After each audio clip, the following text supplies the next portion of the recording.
A relação entre Brasil e África é profundamente enraizada na história e abrange séculos de interação que moldaram a cultura, a sociedade e a economia de ambos os lados do Atlântico. Desde os primeiros contatos entre exploradores europeus e africanos até os dias atuais, essa relação passou por diversas fases e desempenhou um papel crucial no desenvolvimento de ambas as regiões. Só para lembrar, o Brasil já teve 38 presidentes, mas o presidente atual é Luiz Lula Inácio da Silva, eleito no ano de 2022. Mas uma pergunta que sempre ficou na minha mente: qual é o presidente que mais ajudou a África enquanto estava no poder? Hoje vou trazer essa lista, não vou dar mais delongas, vamos agora conhecer os 9 presidentes que mais ajudaram a África quando estavam no poder no Brasil. 9. Itamar Franco. Itamar Augusto Caldeiro Franco foi um político brasileiro que desempenhou um papel significativo na história do país. Ele nasceu em 28 de junho de 1930, na cidade de Salvador, Bahia. Sua trajetória política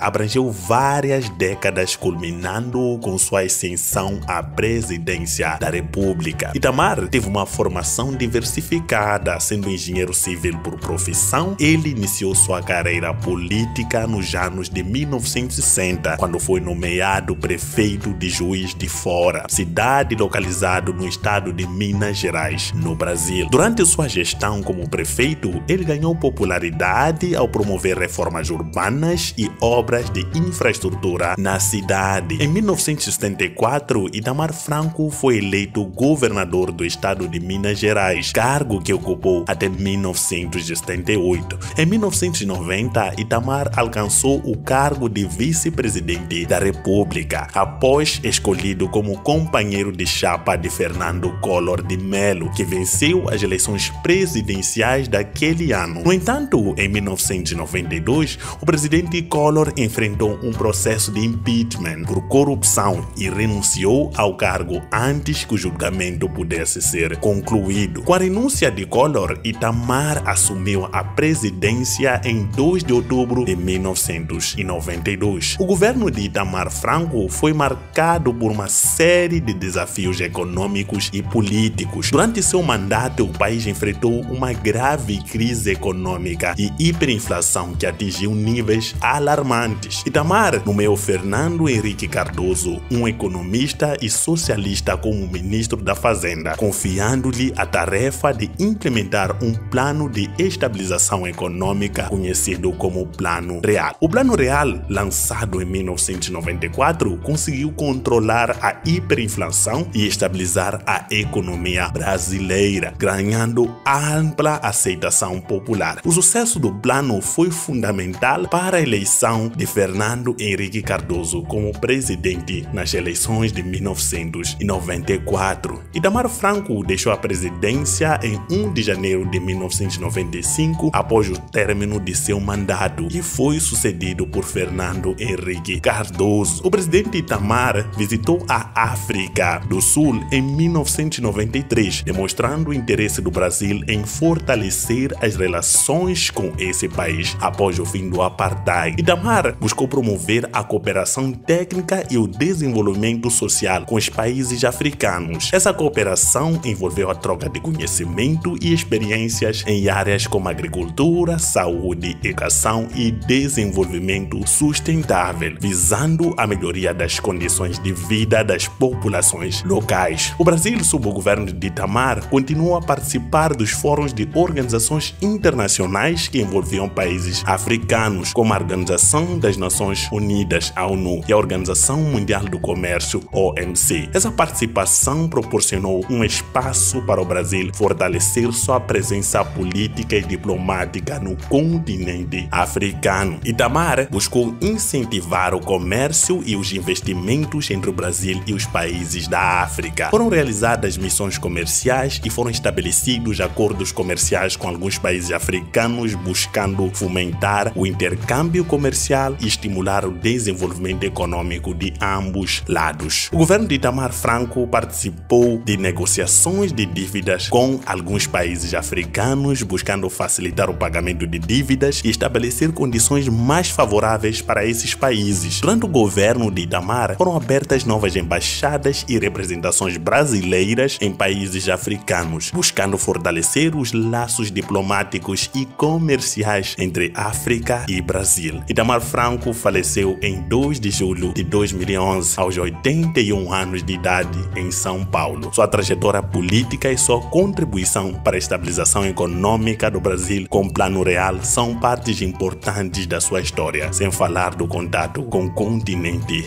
africano. 8. João Figueiredo. João Batista Oliveira Figueiredo foi um militar e político brasileiro que se tornou o último presidente da ditadura militar no Brasil. Ele nasceu em 15 de janeiro de 1918, na cidade do Rio de Janeiro. Sua carreira militar começou cedo e ele se formou na Academia Militar das Agulhas Negras em 1941, ingressando no Exército Brasileiro. Ao longo da sua carreira, João Figueiredo teve um papel relevante dentro da estrutura das Forças Armadas brasileiras. Ele participou de diversos momentos políticos importantes para o país, inclusive durante o regime militar que governou o Brasil de 1964 a 1985. Em março de 1979, Figueiredo foi indicado pelo então presidente Ernesto Geisel para sucedê-lo no cargo da presidência da República. Em 15 de março de 1979, João Figueiredo foi empossado como o 5º presidente da ditadura militar brasileira, assumindo a presidência em um momento em que o regime já enfrentava pressões internas e externas para promover uma abertura política. Durante o governo de Figueiredo, o Brasil começou a experimentar um processo de distinção política, conhecido como abertura política. Ele adotou uma postura mais moderada em relação à censura e à perseguição política, permitindo uma maior liberdade de imprensa e promovendo anistia política, permitindo o retorno de exilados e libertação de presos políticos. No entanto, mesmo com a abertura política em curso, o governo de Figueiredo também enfrentou dificuldades econômicas, com altas taxas de inflação e crescente endividamento externo. Esses desafios econômicos e a pressão popular por eleições diretas levaram a uma transição democrática. Em novembro de 1984, um movimento popular conhecido exigiu eleições presidenciais diretas, mas o Congresso Nacional não aprovou a emenda constitucional necessária para permitir as eleições diretas naquele momento. Em 1985, com o término do mandato de Figueiredo, a sucessão presidencial foi realizada pelo Colégio Eleitoral e Tancredo Neves foi eleito presidente, iniciando o processo de redemocratização do país. O presidente João Figueiredo também realizou viagens oficiais à África. Em 1984, ele visitou Moçambique, Quênia, Tanzânia e Nigéria. Durante o governo Figueiredo, o Brasil participou de importantes conferências e encontros internacionais que envolviam países africanos. Essa participação proporcionou um espaço para o Brasil fortalecer a sua presença política e diplomática no continente africano e participar de discussões sobre questões globais. O governo Figueiredo ficou a promover a cooperação econômica com os países africanos, foram realizadas missões comerciais, entre outros. João Figueiredo incentivou o investimento de projetos e desenvolvimentos em países africanos, incluindo a construção de infraestruturas como estradas, projetos de energia, etc. Essas iniciativas buscavam contribuir para o crescimento econômico e desenvolvimento social das nações africanas. O governo Figueiredo promoveu a cooperação cultural e educacional com países africanos, incentivando o intercâmbio de artistas, estudantes e profissionais. Essa iniciativa visava fortalecer os laços culturais entre o Brasil e a África, bem como promover a troca de conhecimento e experiências. Após deixar a presidência, João Figueiredo se aposentou da carreira militar e da sua vida política. Ele viveu em São Paulo até sua morte em 24 de dezembro de 1999, aos 81 anos, mas deixou seu legado e aqui é mencionado neste vídeo como um dos 8 presidentes que mais ajudou a África. 7. de Getúlio Vargas. Vargas iniciou sua carreira política como deputado estadual pelo Rio Grande do Sul em 1917. Ele era membro do Partido Republicano Rio Grande. Em 1930, Vargas liderou uma revolução que resultou na derrubada do governo do presidente Washington Luiz. A Revolução de 1930 marcou o fim da chamada República Velha e a ascensão de Vargas ao poder. Em novembro do mesmo ano, Getúlio Vargas foi nomeado chefe do governo provisório, assumindo o controle do país. No período do governo provisório, Vargas consolidou seu poder e implementou uma série de reformas políticas e sociais. Ele promulgou uma nova Constituição em 1934, estabelecendo o sufrágio universal e garantindo direitos trabalhistas básicos. Após a promulgação da Constituição de 1934, Vargas foi eleito presidente do Brasil em janeiro de 1975. Seu governo enfrentou desafios políticos, sociais e econômicos, incluindo revoltas militares, tensões entre diferentes grupos políticos. Em novembro de 1937, com pretexto de impedir uma suposta conspiração comunista, Vargas deu um golpe de Estado e instaurou uma ditadura conhecida como políticas de industrialização, mas também reprimiu dissidentes políticos e grupos de oposição. Durante o governo de Vargas, o Brasil buscou ampliar suas exportações para o continente africano, especialmente de produtos como café, açúcar e borracha. Embora a relação cultural e educacional entre Brasil e a África não tenha sido uma prioridade central durante o governo de Getúlio Vargas, houve alguns esforços para promover o intercâmbio entre estudantes, artistas e profissionais entre o Brasil e países africanos. Durante a Segunda Guerra Mundial, o Brasil teve um papel importante no esforço dos aliados contra as potências do eixo. Essa participação levou a uma maior cooperação política com alguns países africanos que também apoiavam os aliados. Getúlio Vargas renunciou à presidência em outubro de 1945. Após a sua saída do poder, o Brasil voltou a um regime democrático com eleições livres e Vargas retirou-se da vida política por algum tempo. Em 1950, Getúlio Vargas concorreu novamente à presidência e foi eleito para um segundo mandato. Seu governo, conhecido como governo populista, buscou implementar políticas de combo nacionalista e trabalhista, promovendo a industrialização do país e a criação de direitos trabalhistas. O presidente Getúlio Vargas teve uma política externa marcada por uma maior aproximação com os países africanos. Durante o seu mandato, foram estabelecidas relações diplomáticas com vários países africanos e ele recebeu algumas delegações africanas no Brasil. No entanto, informações detalhadas sobre suas visitas específicas à África não estão facilmente disponíveis, infelizmente. Em agosto de 1954, com o país polarizado e diante de um cenário de tensão política e pressões econômicas, Vargas enfrentou uma grave crise política. Ele foi acusado de corrupção e pressionado a renunciar à presidência. Em 24 de agosto de 1954, Getúlio Vargas cometeu su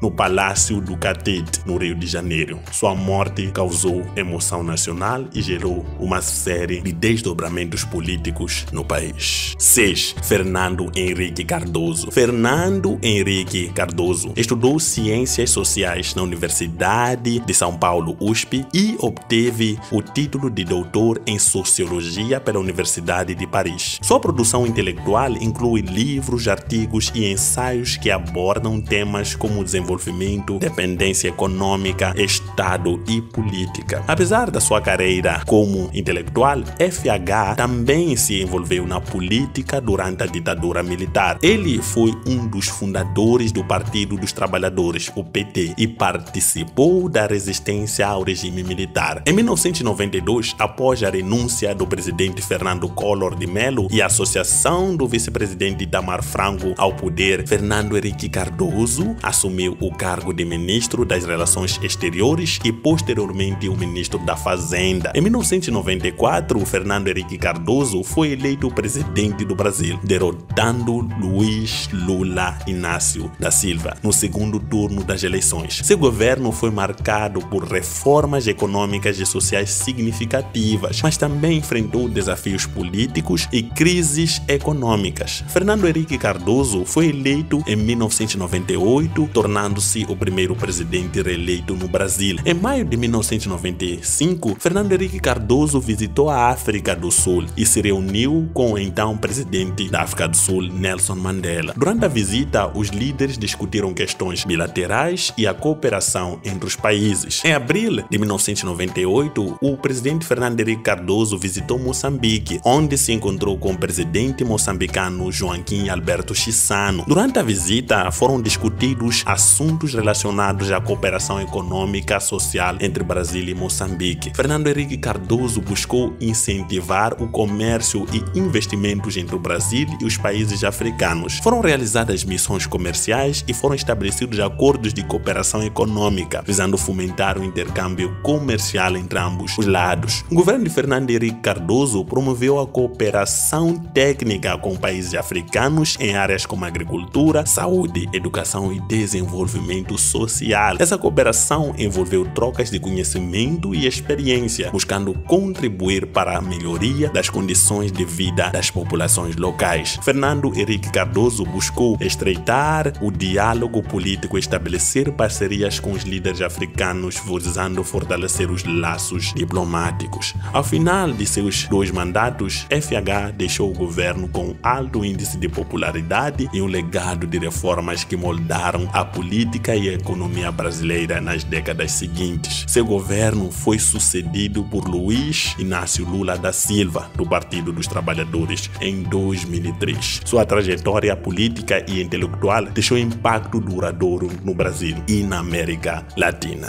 5. Dilma Rousseff. Dilma Rousseff ingressou na política durante o período da ditadura militar no Brasil. Ela se envolveu em grupos de esquerda e na luta armada contra o regime ditatorial, fazendo parte da vanguarda armada revolucionária dos Palmares, VAR Palmares. Em 1970, foi presa, torturada e posteriormente condenada à prisão por atividades consideradas subversivas pelo regime militar. Em 2010, Dilma Rousseff lançou sua candidatura à presidência pelo Partido dos Trabalhadores. Ela venceu o segundo turno das eleições presidenciais e assumiu a presidência do Brasil em 1 de janeiro de 2011. Durante seu governo, Dilma enfrentou desafios políticos e econômicos, buscando manter as políticas sociais do governo anterior e estimular o crescimento econômico do país. Dilma Rousseff buscou promover parcerias econômicas com países africanos com o objetivo de impulsionar o comércio e os investimentos mútuos. Foram realizadas diversas missões empresariais para países africanos, buscando identificar oportunidades de negócios e estreitar laços comerciais. O governo de Dilma Rousseff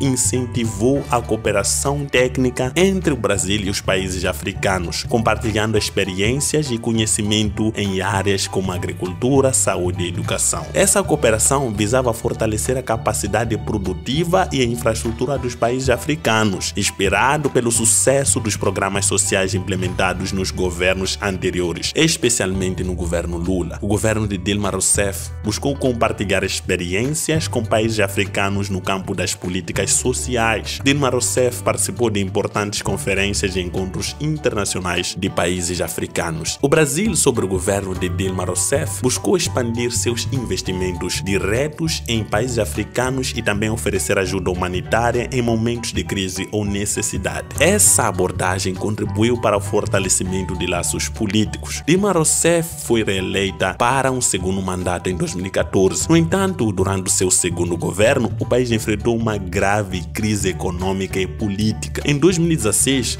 ela foi alvo de um processo de impeachment acusado de crime de responsabilidade fiscal, que resultou em sua destituição do cargo em agosto de 2016. Após o impeachment, Dilma Rousseff retornou à vida política e continuou a ser uma figura ativa dentro do Partido dos Trabalhadores. A ex-presidente também realizou algumas viagens à África, buscando fortalecer relações entre o Brasil com os países africanos em diversas áreas. Ernesto Geisel. Ernesto Geisel ingressou no Exército Brasileiro em 1927, formando-se na Escola Militar do Realengo. Ao longo de sua carreira, ele ocupou diversos cargos importantes nas Forças Armadas, chegando ao posto de general. Em 1964, ocorreu o golpe militar que derrubou o presidente João Goulart e instaurou uma ditadura militar no Brasil. Durante esse período, Geisel assumiu cargos chaves no governo, como presidente da Petrobras e da chefia do Serviço Nacional de Informações, SNI, órgãos responsáveis pela inteligência do regime. Em 1974, Geisel foi indicado pelo regime militar para ser sucessor do presidente Emílio Garatuso Médici, sendo eleito indiretamente pelo colégio eleitoral.